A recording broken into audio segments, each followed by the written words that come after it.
예제와 3번하고 4번은 요거는 3번이 기본 문제가 되겠죠. 그리고 4번은 이제 움직이는 방향 문제가 생기는데 여기에서 지금 사실은 문제에서 정확하게 얘기는 안 했지만 여기 우주선이라는 게 있고 우주선 앞뒤 방향으로 가운데 지점에 광센서라는 것이 있는데 광센서는 두께가 거의 없다고 칩시다. 두께가 거의 없다고 하자. 그랬을 때 A가 보기에는 왼쪽 오른쪽 빛이 여기에서 전등이 동시에 켜진다. 그래서 동시에 켜진 전등으로부터 빛이 나온다면 여기서 뒤로 나가는 건 신경 쓸 필요 없고요. 여기서 오는 속도가 C이고 여기서 오는 속도도 C이고 A가 보기엔 스스로 정지해 있는 모든 물체들에 대해 빛이 올 거리가 똑같으니까 도착도 동시다. 여기에는 전등이 켜진다 그리고 빛이 도착한다라는 사건들 중에 켜진다끼리는 동시, 그래서 빛이 와서 그 광센서에 부딪힌다라는 것도 동시라고 생각을 하자. 그런데 지금 이 상황에서 B가 보기에는 이런 일이 벌어지는 A가 탄 우주선 자체가 오른쪽으로 운동하고 있었다라고 하자. 그러면은 B가 보기엔 어떤 사건이 뭔가 선후 관계가 어떻게 되느냐라고 물어봤는데, 자, 이런 식으로 생각을 합니다. 자, B가 보기에 A가 관측한 상황들이 있어요. 여기에 대해서 광속불변의 원리를 적용해서 사건의 선후 관계를 판단해도 괜찮아요. 그렇긴 한데 이걸로 따집시다. B가 보기에 A가 동시라고 얘기한 것 중에 동시 사건을 관측한 관찰자의 운동 방향 뒤가 먼저라는 걸로 선후관계 판단을 해볼게요. 자, 우선 B가 보기에 A가 보는 요 사건이 동시에요. 불이 켜진다가 동시래요. 그런데 B가 보기에는 그런 동시 사건을 관측하는 A가 오른쪽으로 운동을 하고 있으니까 왼쪽 오른쪽 불이 켜지는 것 중에 B는 A의 운동 방향 뒤쪽 사건, 이게 먼저 켜진다. 요게 나중에 켜진다라고 이렇게 불이 켜지는 것 선후 관계를 다르게 판단을 할 거예요.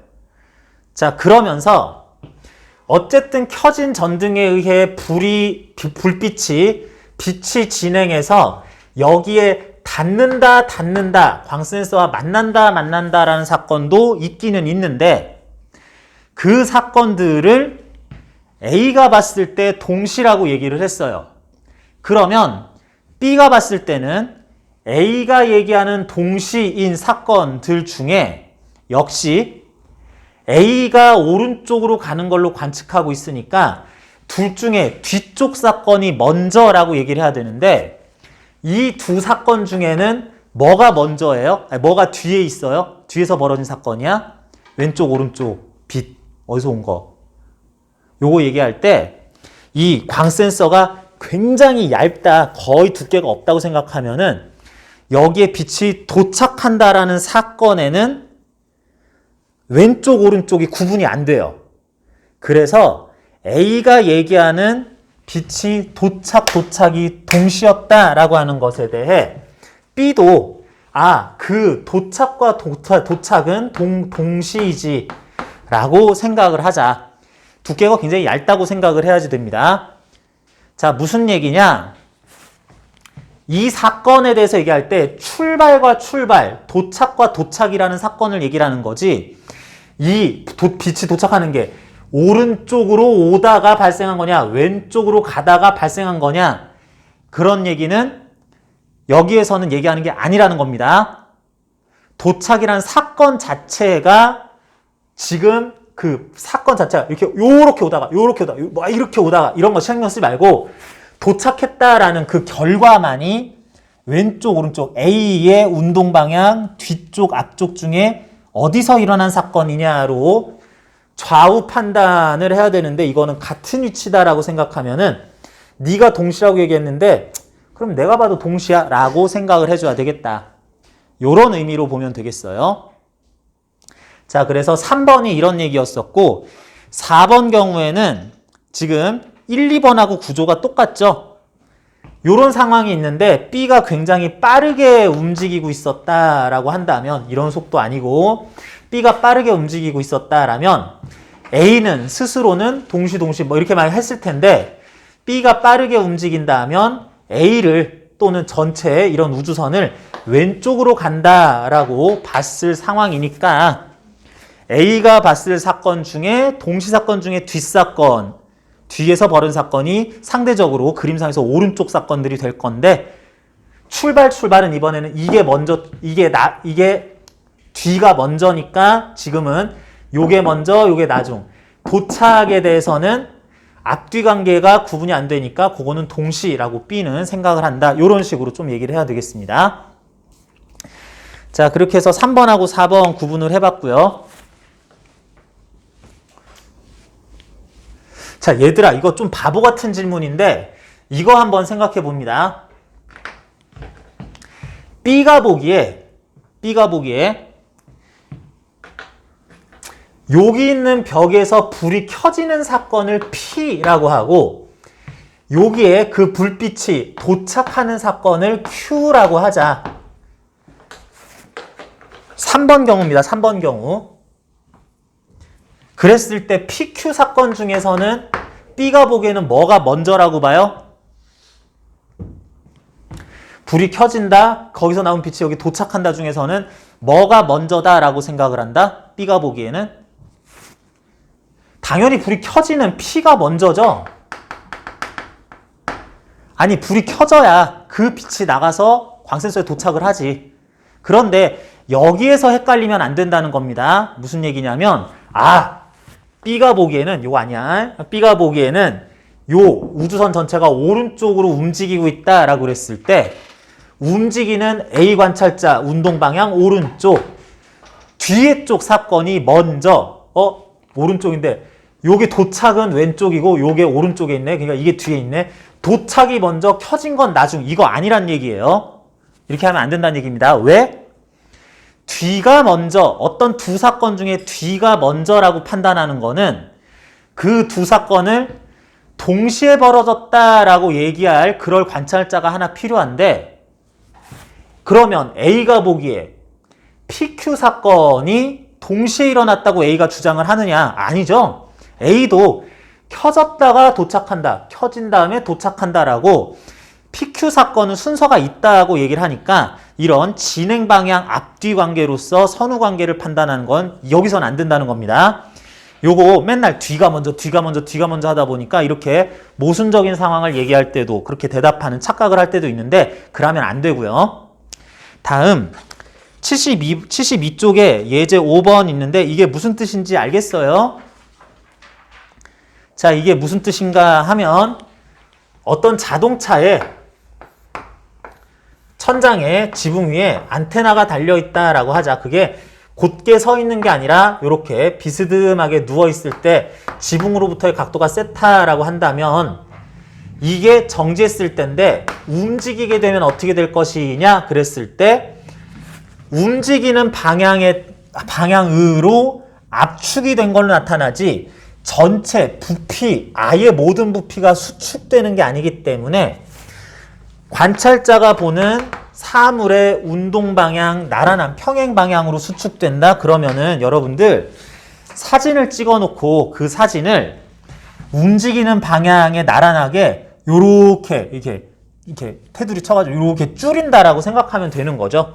그러면은 자동차의 앞뒤 길이도 짧아지고 바퀴도 높이는 똑같은데 바퀴도 찌그러지고 옆에서 보기에 타원 형태로 찌그러지고 그러다 보니까 창문도 좀 요렇게 찌그러지다 보니 좌우 배율 이렇게 변형시키다 보니까 뭐 이렇게 되고 요 부분도 요렇게 줄이면은 요렇게 서겠죠. 그래서 세타 프라임이 각도가 더 이렇게 커진 것처럼 되겠다.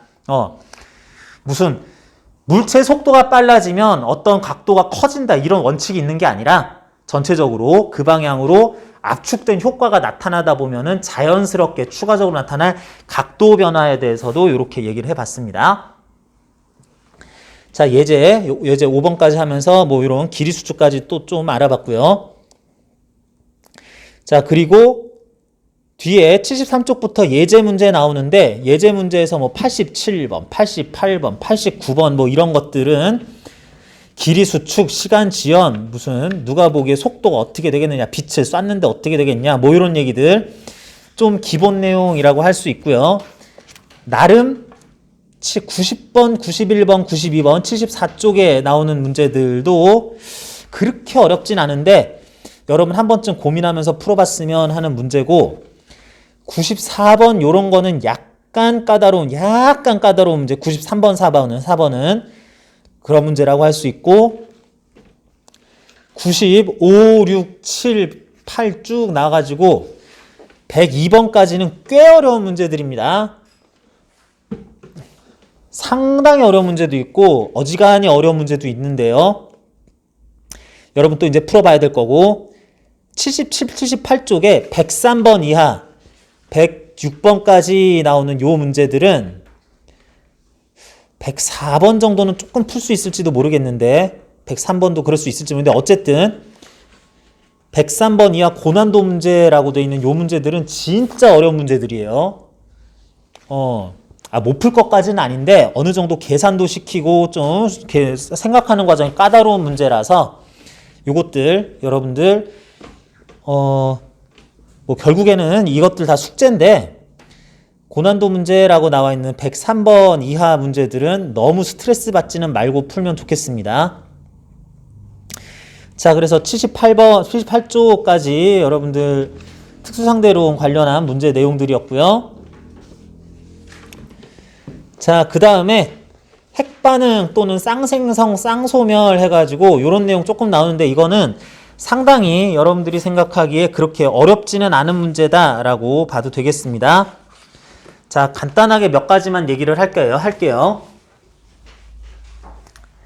자, 이쪽에서 얘기할 때 주로 많이 쓰는 것이 앞에서 얘기했었던 질량 에너지, 등가 원리, 어떤 에너지가 어떤 질량에 해당하는가, 요거 변환하는 식인데 이걸 직접 계산을 시키는 것까지는 아니고 어쨌거나 적정 질량은 에너지로 환산하는 것이 가능하다라는 얘기를 할 겁니다. 자, 그런데 여기서 얘기하는 질량이라는 것은 엄밀히 말하는 질량으로서 아주 작은 양이라도 변화가 있으면 이런 식으로 에너지로 변화가 또 가능하다라는 얘기지 뭐가 충돌하다가 부스러기, 조각이 좀 이렇게 흐트러졌다 그 얘기를 하는 게 아니에요. 아예 그 조각 어디 갔냐? 야, 아까 그 전자 어디 갔어? 완전히 사라졌네? 라고 얘기할 수도 있을. 완전히 입자로서의 성질을 잃어버리고 에너지 현상으로만 남아있을 그렇게 될 때에 에너지 변화된 정도가 얼마냐를 얘기를 하는 거다. 그런 일이 어디서 벌어지냐면 핵 융합과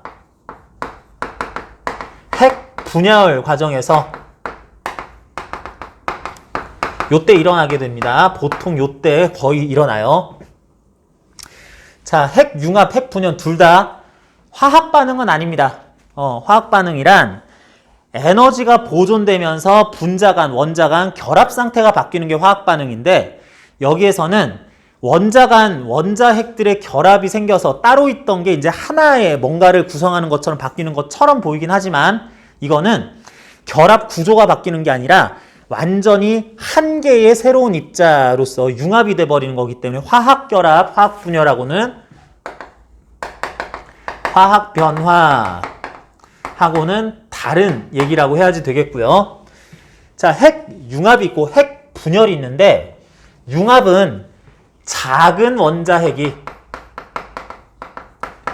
큰 원자핵이 되는 걸로 이렇게 되는 게 융합이고요. 분열은 한 개의 큰 원자핵이 작은 여러 개로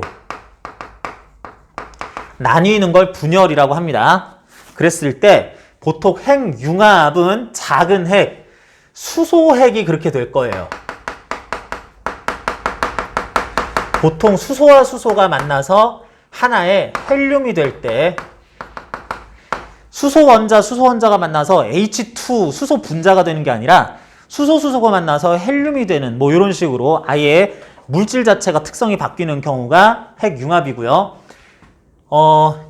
수소만 만나는 게 아니라 헬륨 핵융합도 일어나고요. 산소 핵융합도 일어나고 탄소 핵융합 반응 뭐 이런 것도 일어나긴 하는데 그래서 철까지 만들어지고 뭐 이러다가 나중에 초신성 폭발 때 뭐 이상한 애들 많이 만들어지고 뭐 이렇게 되는데 보통은 우리는 수소가 만나는 것만 얘기를 할 건데 그 수소가 맨날 정상적인 수소만 얘기하는 건 아니고 중수소 내지는 삼중수소가 만나면서 그러면서 헬륨 핵으로 변하는 과정을 얘기를 할 겁니다.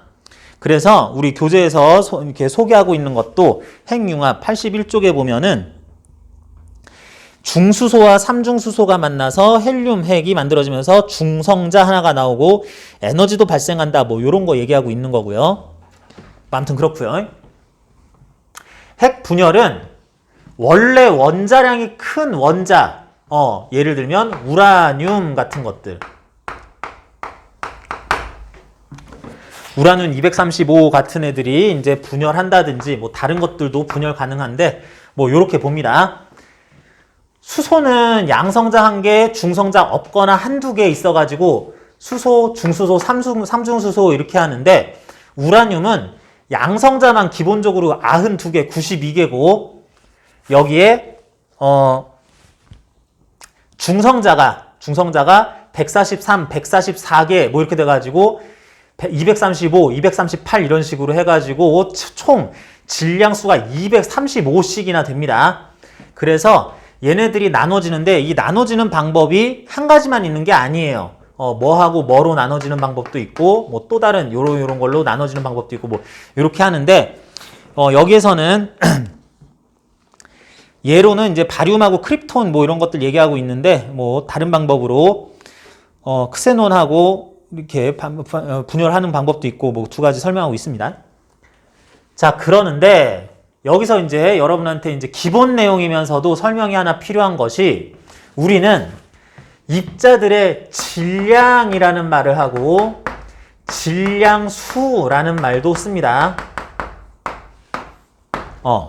뭔가의 질량이라는 말도 하고 질량수라는 말도 쓰는데 자, 기본적으로 이렇게 봐요. 질량이라고 그랬을 때는 양성자 하나의 질량과 중성자 하나의 질량을 따져보면은 중성자가 약간 더 커요. 약간 더 큽니다. 1, 2% 정도 더 커요.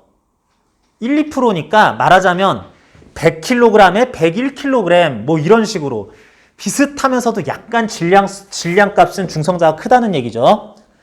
그리고 전자는 어때요? 전자는 양성자 또는 중성자의 약 1800분의 1 정도 됩니다. 전자는 비슷한 질량의 양성자, 중성자의 1800분의 1 정도 된다고 그래요. 자, 그러는데 이게 정확한 질량 값인데 질량수라고 했을 때는 어떻게 보면은 대략 어림값이라고 생각을 해도 되겠어요. 대략 어림값으로서는 양성자, 중성자 니들 진짜 비슷해. 그냥 양성자 질량수 1U야. 중성자도 질량수 1U야 라고 합니다. 양성자와 중성자는 질량이 거의 같다고 보고 그걸 1U라고 표현해요. 질량이 워낙에 작기 때문에 몇 킬로그램이에요 라고 안 하고 1U라고 단위 유닛 뭐 질량 값에 대해서 매우 작은 질량이라고 해서 1U라고 보통 표시를 합니다. 그냥 1이다 라고 얘기할 때도 있고요. 질량수가 1이다. 질량수가 1이고 질량이 1U다. 뭐 이렇게 얘기할 때도 있습니다.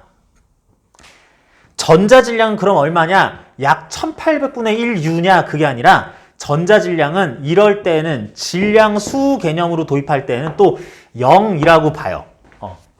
이게 되게 애매한 개념이죠. 어쨌든 질량이 있기는 있는 거야. 약간 얘가 더 커. 그러다 니네 똑같아. 넌 질량 있지도 않아. 뭐 이렇게 얘기하는 거다 보니까 개념이 애매한데 질량이라 그러면은 엄밀하게 아무리 작더라도 있긴 있어.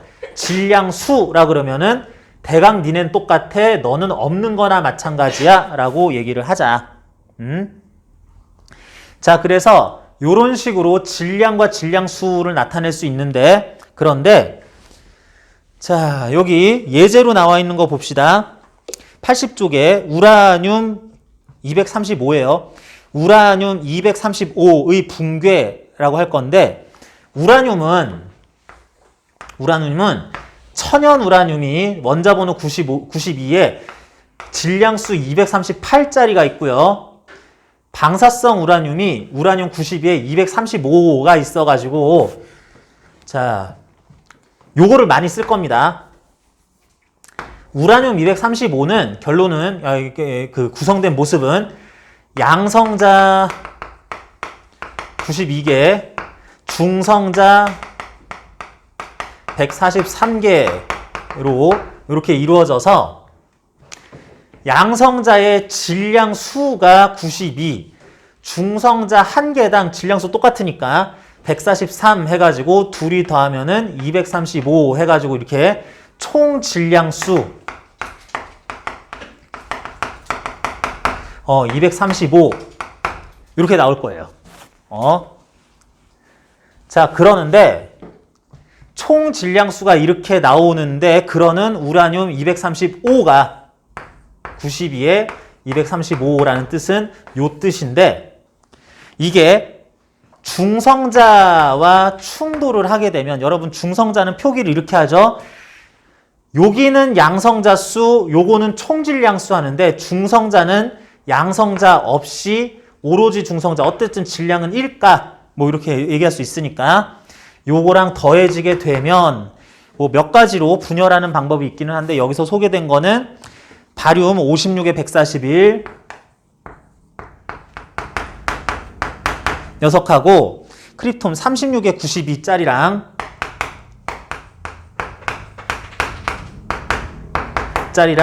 중성자가 3개가 튀어나온다라고 합니다.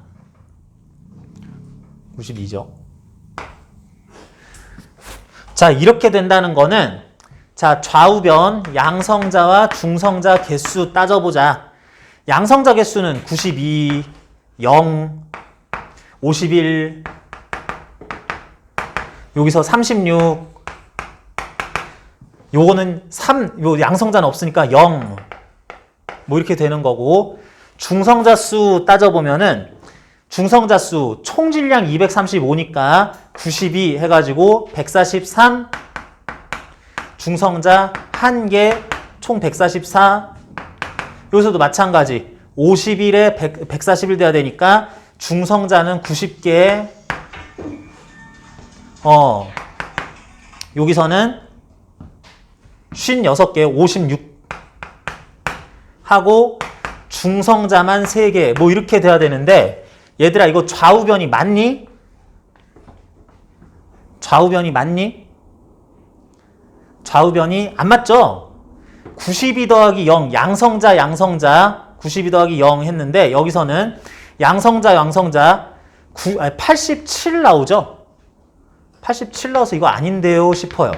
그리고 중성자도 144 중성자만 봤을 때는 그리고 여기에서 90 더하기 59 하니까 149 해가지고 이것도 안 맞아요.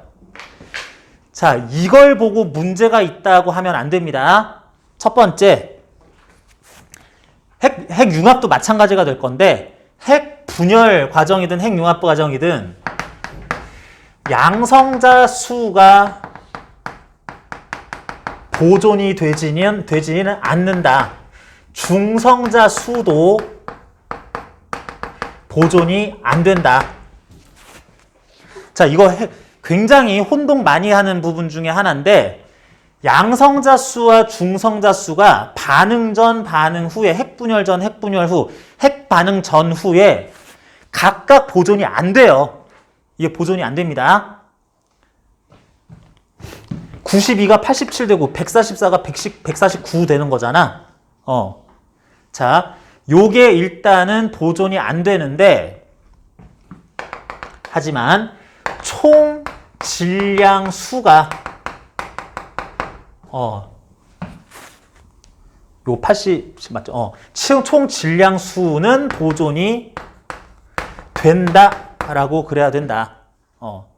자, 무슨 얘기냐면 여기 92에서 87로 되면서 양성자 5개 어디 갔냐라고 해야지 되는데 여기서는 중성자가 144에서 총 이거 단독 중성자까지 합해가지고 중성자 144에서 149로 5개는 어디서 왔냐라고 하는 거죠. 양성자 5개는 어디 갔어? 중성자 5개는 어디서 왔냐 또 하는 건데 이 과정에서 양성자 중성자 해가지고 없어진 양성자가 중성자로 바뀌었구나 이렇게 됩니다. 양성자가 중성자로 중성자가 양성자로 바뀔 수도 있어요. 그런 일도 벌어질 수 있는데 베타 붕괴나 역베타 붕괴 이런 걸 이용해가지고 양성자 중성자 간에는 서로 이렇게 변환이 가능합니다. 그렇기 때문에 양성자끼리의 개수나 중성자끼리의 개수는 보존되지 않는데 그래서 총 질량 수는 핵반응 전후에 보존이 된다라고 해야지 된다. 전자는 신경 쓰지 마세요. 자, 요렇게 될 거고요. 그런데 총 질량 수는 보존이 되지만 반응 전후 총 질량은 보존이 안 되고 손실이 일어난다 라고 해야지 되겠어요. 그거는 이 핵반응식에서 안 나타나요. 요거는 핵반응식에서 그러네 보존 안 되네 하지만 질량수 합은 보존되네 하는데 총 질량이 보존되는지 여부 손실된 여부는 여기서 안 나타납니다. 왜? 여기서 쓴 거는 질량수들에 대한 표현을 쓴 거기 때문에. 그런데 이 과정에서 요거 요렇게 되고 요렇게 됐을 때 반응 전에 물체들의 총 질량 값보다 아주 미세하게 조금 얘들이 100kg이었다 그러면 한 10g 정도, 1g 정도 엄청나게 작은 질량이 여기에서 어디 부스러기 떨어졌냐? 조금 모자라는데 그랬을 때 부스러기 못 찾겠는데요? 했을 때 그거 어디 갔니? 했을 때 그건 진짜로 우주에서 입자로서 소멸됐다. 질량으로서 소멸됐다라고 그럽니다. 여기서는 입자라는 말도 좀 웃기기는 한데 그래서 총 질량은 손실이 일어난다라고 하고요. 그 손실이 mkg만큼 또는 델타 mkg만큼이 미세하게 줄었다라고 할 때 거기에 빛의 속도의 제곱을 곱하면 이만큼의 에너지에 해당하는 손실이 있었다라고 할 거고 그게 어떻게 표현되냐면 여기에서 뭐라고 나왔냐 이게 200메가 일렉트론 볼트 반응 전에는 물질만 있었고 반응 후에는 물질들의 200메가 일렉트론 볼트라는 열 또는 빛 에너지가 여기서 갑자기 뜨끈뜨끈한 건 뭔데? 그러면서 여기서 생성돼서 나타났다. 이거는 검출된다라고 해야 되겠습니다. 요게 에너지 표현인데 이만큼의 에너지가 이만큼 질량 없어진 것에 대응되는 값이었다라고 해야지 되겠어요. 자, 200메가 일렉트론 볼트 전자 볼트라고 하는데 EV라는 단위는 1EV라는 단위는 일렉트론 볼트 전자 볼트 단위는 1.6 곱하기 10의 마이너스 19승 0.00000000016 주를 표현을 하는 겁니다. 그리고 1메가가 붙잖아요. 메가. 그러면은 곱하기 10의 6제곱 해가지고 1메가 일렉트론 볼트면 1.6 곱하기 10의 마이너스 13승 줄인데 그냥 뭐 이상한 거 아니고 에너지를 표현하는 워낙 작은 숫자니까 표현하는 단위구나만 생각해도 되겠어요. 그러니까 어쨌든 200메가 일렉트론 볼트라는 크기의 에너지가 여기서 생긴 것만큼이 눈에는 보이지 않고 여기 숫자상에는 계산되지 않지만 질량이 사라진 만큼이겠구나 생각하면 되겠습니다. 그러니까 나름 핵반응식에서 요렇게 해서 우변에 핵반응 이후에 여기 나타난 에너지 값이 크면 클수록 에너지가 많이 생성됐다. 질량이 그만큼 더 많이 손실됐다. 소멸됐다. 라고 생각하면 되겠어요. 자, 그래서 우라늄 235라는 것의 핵분열 과정에서 이렇게 보면은 뭐 이러쿵 저러쿵 하는데 이런 거는 뭐 핵발전소에 대한 얘기니까 뭐 상세하게 알 필요까지는 없고요. 어쨌든 우라늄 235가 92번이죠. 중성자 1개와 충돌해서 바륨 141, 크립톤 92 플러스 3개의 중성자가 되는 과정에서 200메가 일렉트론 볼트의 에너지를 이렇게 생성해내더라. 그런 열 에너지가 생겨났다. 이렇게 하면 되고요.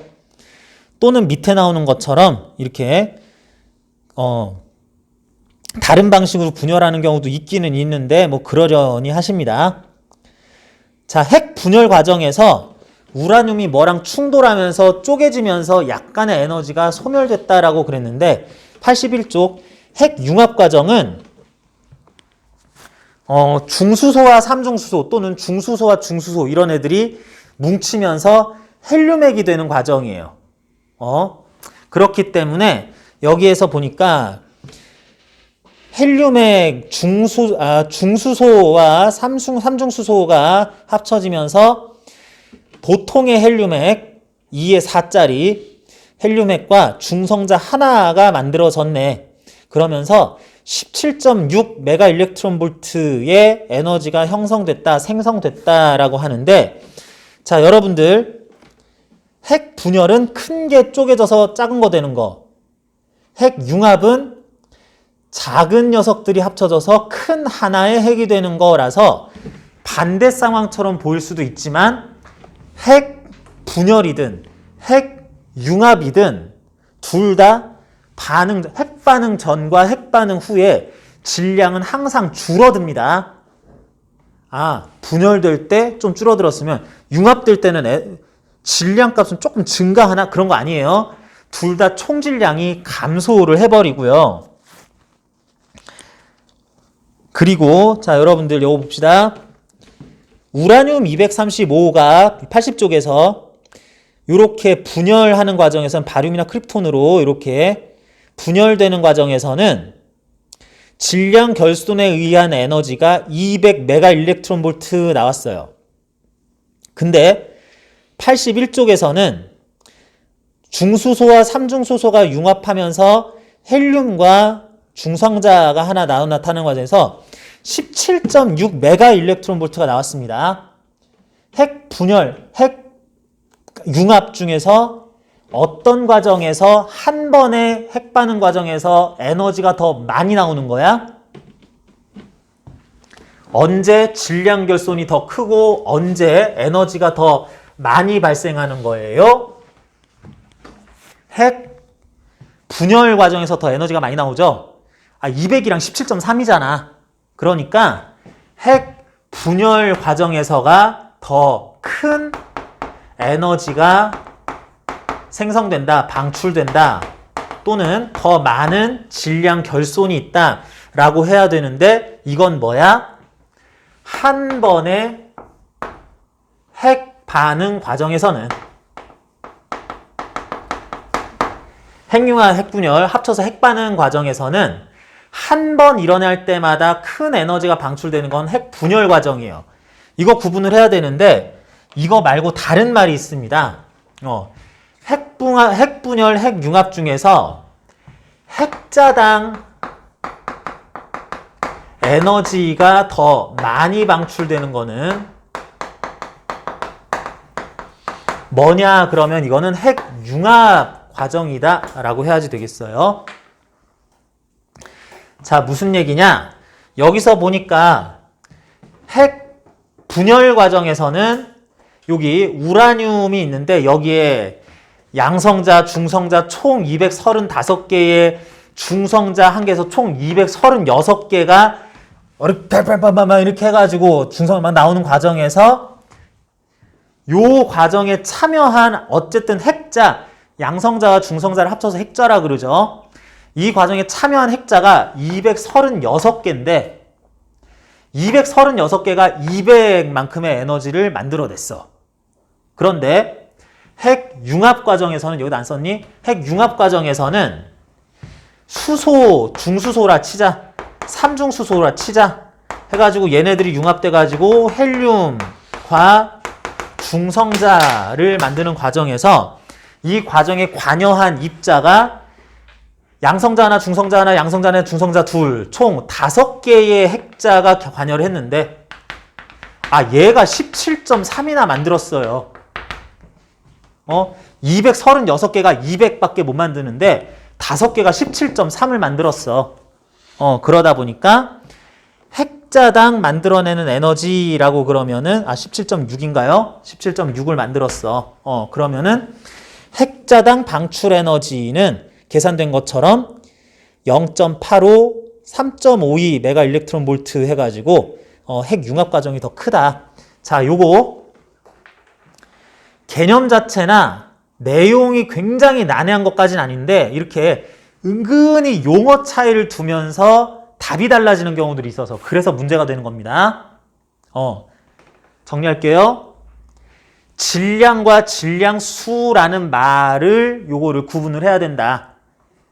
화학 반응 과정에서는 화학 반응 과정 산소하고 수소 만나서 물 되고 뭐 이런 과정에서는 아예 질량과 질량수가 모두 보존이 되는 거고, 핵 반응 과정에서는 질량에 대해서 질량수에 대해서 얘기할 때 질량수는 보존되는데 질량은 결손이 있어야 된다라고 하는 거고요. 그런 질량 결손이 에너지로 방출이 되는데 그때 요렇게 할 때 우변에 생성 물질에다가 방출될 거기서 이제 질량 결손에서 나타날 에너지를 써주는데 여기에 나오는 입자 간의 관계식에서 양성자 수 자체는 보존이 안 된다. 중성자 수 자체도 보존이 안 된다. 하지만 두 개의 합인 질량 수는 보존이 된다. 그러면서 질량은 결손이 있다. 그러는데 이 과정에서 양성자가 중성자로, 중성자가 양성제로 되는 베타 붕괴 또는 역베타 붕괴도 약간 관여하기 때문에 이런 변화도 나타난다. 그러면서 그 질량 손실되는 질량 수는 손실이 없으니까 질량 손실만큼이 에너지로 방출될 때 요렇게 되고 같은 식으로 분열뿐만 아니라 융합 과정에서도 또한 질량 결손이 발생해서 에너지가 방출되는데 한 번에 1회당 분열 또는 융합 과정에서 나타나는 결손량 에너지는 분열 과정이 더 크지만 그렇지만 핵자당 에너지 방출량이라고 이렇게 하면은 융합 과정이 더 크다라고 합니다. 했던 얘기 정리한 거예요. 반복한 겁니다. 여기 써놓은 얘기들 쭉 이렇게 용어상 구분하기 위해서 쭉 얘기를 한 거니까 여러분들 혼동 가능한 이런 용어에 대한 것들은 반드시 이거는 진짜 뭐 물리 잘하고 문제 잘 풀고 한다 그래서도 요거 구분 순간적으로 헷갈리면 문제 틀려버리니까 용어 구분 잘 하시고요. 자, 그랬을 때 이제 쌍생성과 쌍소멸이라는 말이 밑에 나오는데 쌍생성, 무거운 원자의 근처를 에너지가 아주 큰 선, 이 선이라는 거는 레이인데 감마레이, 엑스레이, 비저블 레이, 무슨 뭐 울트라바이올렛 레이 뭐 이런 식으로 해가지고 전자기파란 뜻이에요. 빛. 전자기파라는 뜻인데 그걸 그냥 선이라고 그냥 얘기를 했습니다. 아주 에너지가 큰 빛이 지나가면 베타선은 뭐 전자기파까지는 아닌데 그것도 포함하려고 이렇게 얘기를 했는데 지나가면 전자와 양전자가 생성이 된다라고 그래요. 자, 그리고 쌍소멸, 입자와 반입자가 충돌하면 질량이 소멸하면서 질량에 해당하는 E는 MC 스퀘어만큼의 에너지를 가진 전자기파가 방출된다라고 그러자. 자, 이렇게 아예 그냥 핵 분열이나 핵 융합이 일어나는 이런 것 말고도 핵 분열, 핵 융합, 어쨌든 핵 반응 과정에서는 질량 결손에 의해서 질량이 없어진다는 뜻이에요. 결손에 의해서 에너지가 방출, 이거는 열과 빛 에너지입니다. 결과적으로는 뭐 똑같은 말이 될 수도 있는데 열과 빛 에너지가 만들어졌는데 여기 뭐니? 전체적인 과정이 이거든 저거든 그 과정에서는 질량이 에너지로 변하는 과정이었는데 여기서 설명하고자 하는 거는 질량이 에너지로 되는 과정이 이런 핵 반응 과정 말고 또 있다. 쌍소멸이다. 자, 요거 여러분 주소 잘 찾아가야 돼요. 핵 반응이 있는데 화학 반응 아니고요. 핵 반응이 있는데 핵 반응 분열이든 융합이든 질량이 사라지면서 에너지가 방출된다. 질량이 사라지면서 에너지가 방출되는 것에 핵 반응 말고 또 있는데 그게 바로 쌍소멸이다. 자, 미리 얘기하는 거죠. 쌍소멸 말고 아예 차원이 다른 애가 있는데 에너지가 뭉쳐서 질량, 입자가 생성되는 게 있다. 이게 쌍생성이다. 자, 주소 잘 찾아왔어요. 질량이 에너지가 되는 것에 계속 알아봤었던 핵분열, 핵융합이 있으면서 어쩌고 저쩌고 뭐 용어 구분하고 했어야 되는 거고, 또는 쌍소멸도 있다. 자, 크게 봤을 때 에너지가 질량으로 변하는 것은 또 이제 쌍생성이라는 것도 또 있다. 구분을 이렇게 해줘야 되는 거고, 이게 묶을 때 요게 대응 개념이고 이게 상대 개념이고 뭐 이런 식으로 나오니까 요 구분도 좀 해주는데, 그러면 쌍소멸은 뭐냐? 쌍소멸은 두 개의 입자가 있습니다. 입자라고 하는 애가 있고 반입자라는 애가 있어요. 되게 쉬워요. 전자라는 입자가 있으면 반전자라는 입자가 반입자예요. 얘는 양전자라고도 합니다. 그러니까 입자의 집합이 있고 반입자의 집합이 있는데 얘들끼리 원소들이 1대1로 이렇게 막 대응을 해요. 입자 중에 전자의 반입자는 반전자 또는 양전자, 얘는 이름이 두 개예요. 반전자, 양전자 뭐 이런 애가 있고, 양성자라는 입자의 반입자도 있어요. 반양성자 뭐 그러면 돼요. 그런 애들이 있는데 요거는 실제로 우리 우주에 별로 안 남아 있어요. 그래서 이런 애들이 있어서 없지는 않은데 거의 없는데, 거의 보기가 힘든데, 그런 것 중에 이 짝이 맞는 전자하고 뭐 반양성자 이런 거 말고 특정 입자하고 그에 대한 상대 반입자가 어쩌다가 만나요. 그러면 얘들이 같이 둘이 싸우고 그런 게 아니라 같이 없어져요. 없어지면서 그냥 쌩 없어져요. 일부 없어지는 게 아니라, 일부 질량 결손이 있는 게 아니라 둘이 가가지고 뿅 하고 쑥 사라집니다. 여러분 그런 얘기 들어봤죠? 도플갱어 만나면 둘이 충돌해서 같이 사라지면서 뭐 우주 멸망 막 이런 거 영화에서 많이 나오죠? 그런 것처럼 입자와 반입자가 만나면은 질량 결손 문제가 아니라 그냥 둘 다 사라지면서 에너지만 남아요. 이게 쌍소멸, 진짜 소멸. 그에 대해 쌍생성은 이제 거꾸로 생각하면 됩니다. 원래는 아무것도 없는 건 아닌데, 여기 예를 들자면 이제 뭐 어떤 조건이 만족되는 상황이 있었을 때 여기에 이 녀석 있고 여기에 전자기파나 베타선 같은 것도 괜찮은데, 얘네들이 아주 강력한 전자기파, 감마선이라고 합시다. 그럼 이렇게 지나가다 보면 갑자기 여기에서 입자와 반입자가 뿅뿅 이렇게 쌍생성돼요. 물체 없었는데 갑자기 물질이 왜 생겼지? 아, 이게 쌍생성이니라.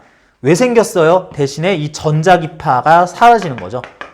전자기파 형태, 광자라고 볼 수도 있었는데 전자기파 형태 에너지가 사라지면서 질량 덩어리 뾰병하고 나타나더라. 이 일이 언제 많이 일어났다고? 우주 초기 빅뱅 때 많이 일어났다고.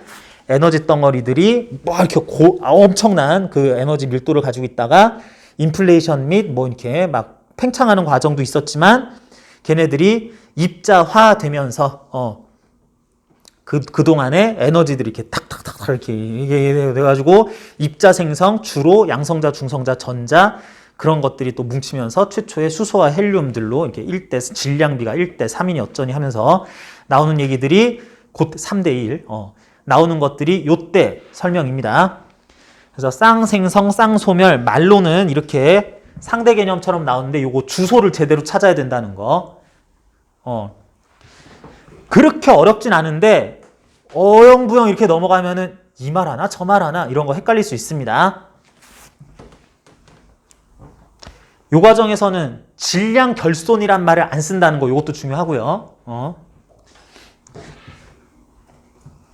자, 그래서 일단은 81조까지 해가지고 특수상대로성 이론 뭐 이런 것들 관련한 문제들 좀 살펴봤는데 여러분들 아마 82쪽부터 나오는 뭐 예제와 연습 문제 뒤에 나오는 것들 그렇게 어렵지 않게 풀 수 있을 것 같아요.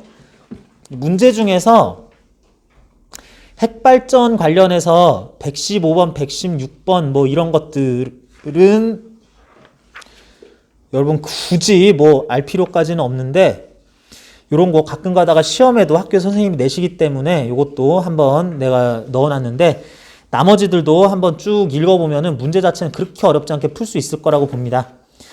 자, 그래서 일단 86, 87쪽 전기력과 원자 이쪽 부분 다음 시간부터 나가면 될 것 같고요. 여러분들 특수상대론 관련한 앞에 문제부터 연습 문제, 예제, 그리고 이 질량 에너지 등가 이용해가지고 얘기하는 핵분열, 핵반응, 쌍생성 소멸 쪽도 여러분들 문제로 집에서 풀어왔으면 좋겠습니다.